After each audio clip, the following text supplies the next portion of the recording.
নমস্কার বন্ধুরা, আজ আপনাদেরকে করে দেখাবো ইলিশ মাছের রেসিপি। দেখুন, এখানে আমি দুটো মিডিয়াম সাইজের ইলিশ মাছ নিয়েছি। তো মাছ দুটোকে এখন কাটবো।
এই বটিতে একদমই ধার নেই, তো কাটতে খুব অসুবিধা হচ্ছে। বটিটাকে ঠিক করতে হবে।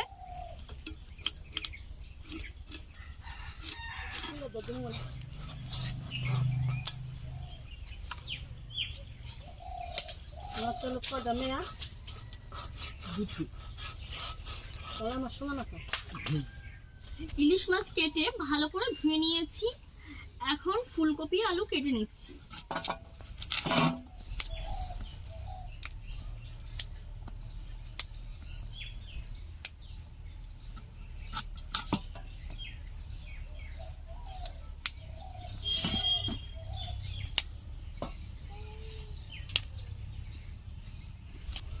ছোট ছোট করে ফুলকপি কেটে নিয়েছি, এখন আলু কেটে নিচ্ছি।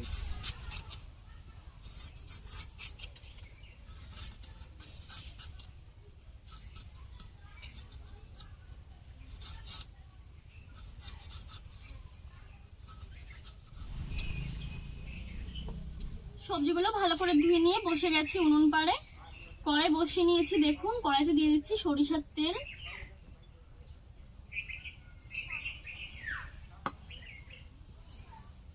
তেল গরম হতে থাক। এখন আমি মাছগুলোকে হলুদ লবণ দিয়ে ভালো করে মেখে নিই। হলুদ গুঁড়ো দিয়ে দিলাম, দিয়ে দিচ্ছি লবণ,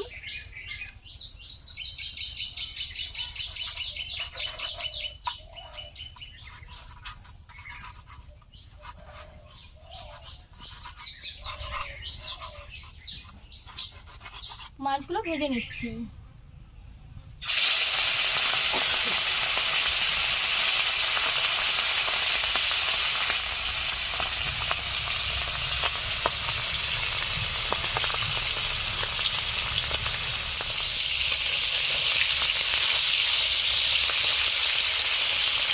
ইলিশ মাছ বেশিক্ষণ ভাজতে হয় না, মাছগুলো ভেজানো হয়ে গেছে। এখন তুলে নিচ্ছি।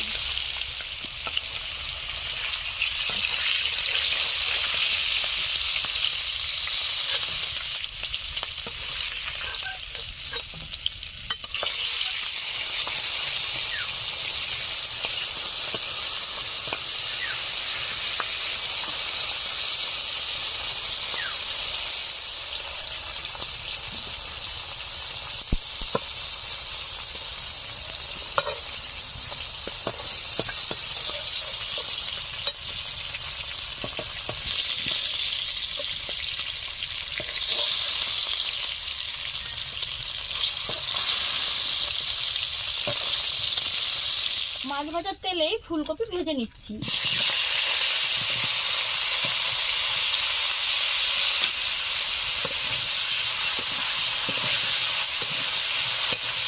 সামান্য একটু লবণ দিয়ে দিচ্ছি, দিয়ে দিচ্ছি সামান্য হলুদ গুঁড়ো,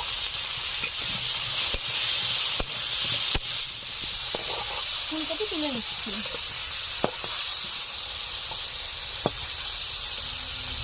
একটু সরিষার তেল দিয়ে দিচ্ছি।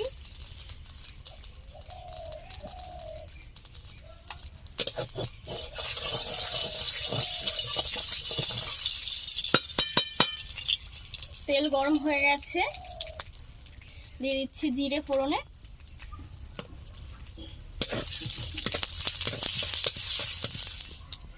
দিয়ে দিচ্ছি আদা বাটা,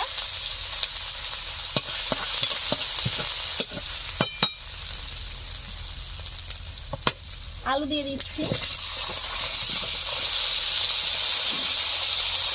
কাঁচা লঙ্কা বাটা, হলুদ গুঁড়ো, লবণ, জিরে গুঁড়ো, ধনিয়া গুঁড়ো, শুকনো লঙ্কা গুঁড়ো,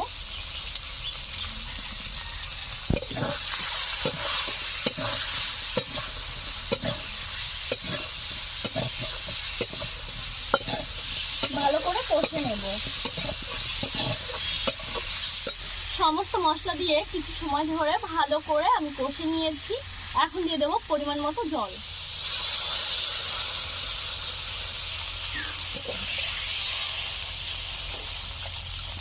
ঢাকা দিয়ে কিছু সময় জাল করে, ঢাকা দিয়ে 15 মিনিট জাল করে নিয়েছি। আলু সেদ্ধ হয়ে গেছে। এখন ভেজে রাখা ফুলকপি আর মাছ একত্রে দিয়ে দিচ্ছি।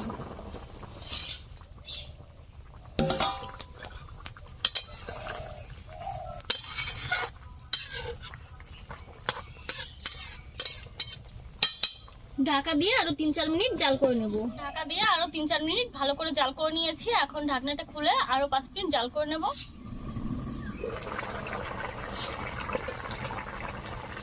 রান্নাটা হয়ে গেছে, এখন নামিয়ে নিচ্ছি।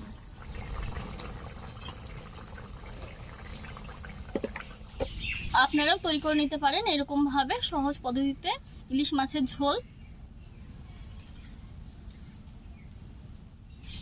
ইলিশ মাছের রেসিপিটা আপনাদের কেমন লাগলো অবশ্যই কিন্তু আমাদেরকে কমেন্টের মাধ্যমে জানাবেন। আর আপনারা কোন ধরনের রেসিপি আরও দেখতে চান সেটাও আমাকে কমেন্ট করে জানাবেন। আমি চেষ্টা করব আপনাদের পছন্দ মতো রেসিপি করার জন্য।